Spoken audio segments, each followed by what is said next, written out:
धन अगर किसी को चाहिए, संपत्ति अगर चाहिए, तो ये महादेव कैसे दे सकते हैं? गौर से सुनना। किसी ने ये प्रश्न किया कि अगर किसी को संपत्ति चाहिए, धन चाहिए, लक्ष्मी चाहिए, तो ये महादेव कैसे दे सकते हैं? क्योंकि लक्ष्मी तो भगवान विष्णु की पत्नी है। तो सूत जी महाराज कहते हैं, ध्यान से सुनो। शिव महापुराण में एक कथा आती है कि लक्ष्मी को एक समय एक बार अभिमान हुआ। क्या हुआ? लक्ष्मी को एक बार अभिमान हुआ और लक्ष्मी को यह लगने लगा कि मेरे से ज्यादा संपन्न और मेरे से ज्यादा बड़ा दुनिया में कोई और है नहीं। लक्ष्मी बोली भगवान विष्णु से, ऐ प्रभु, मैं एक बात कहती हूं कि मेरी वजह से ही समूचा विश्व चल रहा है। मैं ही हूं जिसके कारण से ये संसारी आनंद में रहते हैं। मैं ही हूं जिसकी वजह से भगवान मिलते हैं। कौन कहता है कि लक्ष्मी सब कुछ है, भगवान नहीं है? बोली मैं कहती हूं कि लक्ष्मी भगवान है, लोग लक्ष्मी की पूजा करते हैं। तो प्रभु, मुझे क्यों नहीं बड़ा पद दिलाया जाता और कुछ अच्छा क्यों नहीं कहा जाता? लक्ष्मी जी विष्णु जी से कहती हैं, बोली मेरी आरती में आप ध्यान से सुनिए। तुम में से लक्ष्मी की आरती किसको किसको आती है? हाथ उठाओ। लक्ष्मी जी की आरती, लक्ष्मी जी की आरती। हाँ, बोले तुम बिन यज्ञ। लक्ष्मी जी की आरती की कुछ लाइन तुम्हें बता रहा हूं, ध्यान सुनना। बोले तुम बिन यज्ञ न होता, वस्त्र न हो पाता, मैया वस्त्र न हो पाता, और खान पान का वैभव, रहन सहन का वैभव, सब तुमसे गाता। जय जय जय लक्ष्मी माता। खान पान का वैभव, संपत्ति का वैभव, यज्ञ का वैभव, और किसी आदमी को संपन्न और रईस और खूब अमीर बनाने वाला जो भाव है वो लक्ष्मी की वजह से आता है। जिस घर में तुम रहती मन नहीं घबराता, हाँ, सब संभव हो जाता। कोई भी दुनिया का काम हो, लक्ष्मी जी दिखाओ, काम हो जाता है। तो भगवान विष्णु ने लक्ष्मी को समझाते हुए कहा, देवी तुम भूल गई हो क्या? तुम्हें यह मालूम नहीं कि तुम श्रापित हो?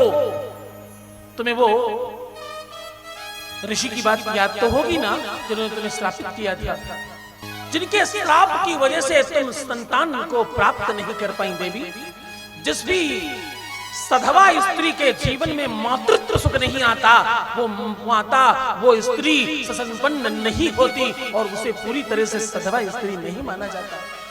देवी, तुम्हारे जीवन में बड़ा अभाव है, तुम्हारे जीवन में संतान नहीं है। और संतान है नहीं, इतनी सी बात नहीं, संतान तुम्हारे भाग्य में नहीं, तुम्हें होगी ही नहीं, इस बात को तुम जानती हो। और देवी, तुम क्यों भूल गई? तुम्हारा वो दोनों रूप तुम्हें पता है ना। एक अगर रूप यज्ञ करवाता है तो दूसरा रूप जुआ खिलवाता है। एक अगर रूप दान करवाता है तो दूसरा वैश्या के घर लेकर के जाता है। एक रूप अगर सत्कर्म करवाता है तो दूसरा रूप दुष्कर्म करवाता है। एक रूप अगर तुम्हें तीर्थाटन कराता है तो दूसरा रूप तुम्हें थाना कोर्ट कचहरी में लेकर के जाता है। एक रूप अगर कथाओं में कथा अमृत पान कराने का काम करता है तो दूसरा रूप मदिरा पान कराने का काम भी करता है। देवी, ध्यान रखना, एक सधवा लक्ष्मी और एक निर्कला लक्ष्मी, दो लक्ष्मी है। एक सात्विक लक्ष्मी है, एक असात्विक लक्ष्मी है। दोनों रूप आप अपने याद रखिएगा। भूल मत जाना, कुछ पैसे ऐसे हैं जो घर बर्बाद कर रहे हैं। पैसे ही हैं जिसके कारण लोग बाहर जाकर दुष्कर्म कर रहे हैं, पैसों की वजह से, पैसों के कारण और पैसों के बल से। तो देवी, तुम्हें इस बात का श्राप भी है, इस बात को ध्यान रखना। लक्ष्मी का रूप दो होता है। एक लक्ष्मी उल्लू पर बैठी है और एक लक्ष्मी हाथी पर बैठी है। एक लक्ष्मी कमल पर बैठी है, एक लक्ष्मी सिंहासन पर बैठी है। लक्ष्मी के अलग अलग रूप हैं। तो देवी, तुम्हारे जीवन के इस अभाव को जब तक समाप्त नहीं किया जाता तब तक तुम बड़ी कैसे हो सकती हो? और सब तो छोड़ो, तुम्हें संतान नहीं है, ये सबसे बड़ा दोष है। बाकी तो चलो तुम पूरा कर सकती हो, संतान तो नहीं हो सकती तुमको। लक्ष्मी जी ने भगवान विष्णु के पैर दबाने शुरू कर दिए। आपको एक बात कहूं, किसी से कुछ चाहिए हो तो सबसे बढ़िया तरीका है उसके चरणों में गिर जाओ, उसके चरण दबाना शुरू कर दो। माताओं की आदत होती है जब पैर छूती हैं तो दबा दबा कर छूती हैं। हाँ? उन्हें मालूम है ऐसा करने से कुछ प्राप्त होगा, कुछ मिलने आएगा। माता लक्ष्मी विष्णु के पैर दबा रहे हैं। ये दर्शन तुम निरंतर करते हो, भगवान विष्णु जहां भी तुम्हें दिखेंगे माता लक्ष्मी उनके पैर दबाते हुए दिखाई पड़ेंगी। क्यों? क्योंकि वो कह रही है कि मुझे संतान सुख प्रदान करो प्रभु।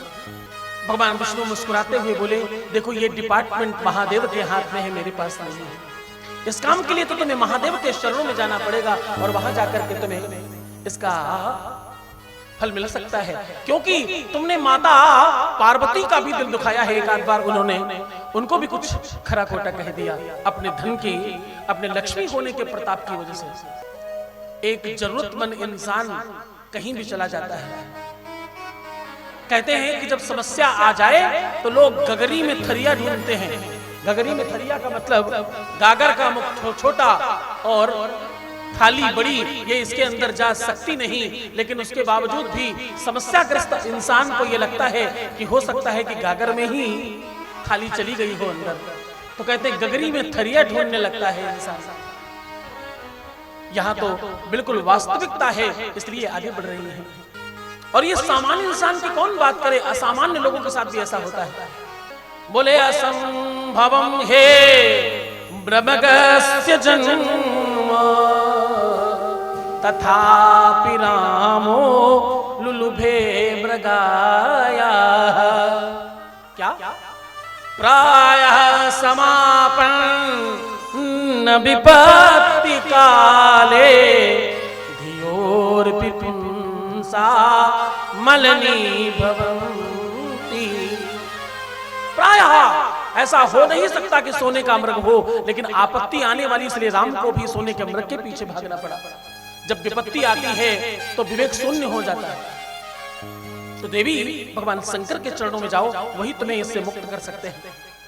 लक्ष्मी भगवान शंकर के चरणों में जाकर प्रणाम करती हैं और बारंबार प्रार्थना करती हैं, महादेव जहां तुम कहोगे मैं वहीं चलूंगी, जहां तुम रखोगे मैं वहीं रख जाऊंगी, और जहां तुम चाहोगे मैं वहीं वास कर जाऊंगी। बाबा मुझ पर कृपा करना।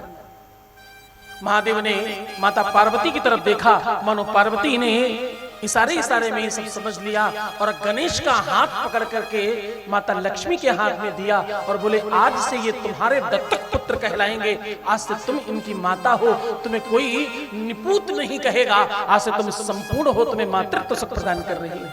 बोलो गौरी शंकर भगवान की। माता लक्ष्मी ने गणेश को हृदय से लगाकर, कंठ से लगाकर खूब प्रेम किया, खूब स्नेह किया, खूब दुलार किया। और उसी दिन से संसारी लक्ष्मी प्राप्ति के लिए पूजन करने लग गए लक्ष्मी का गणेश के साथ में। किसके साथ? बाबा गणेश के साथ वर्ष में एक बार दीपावली में तुम पूजन करते हो।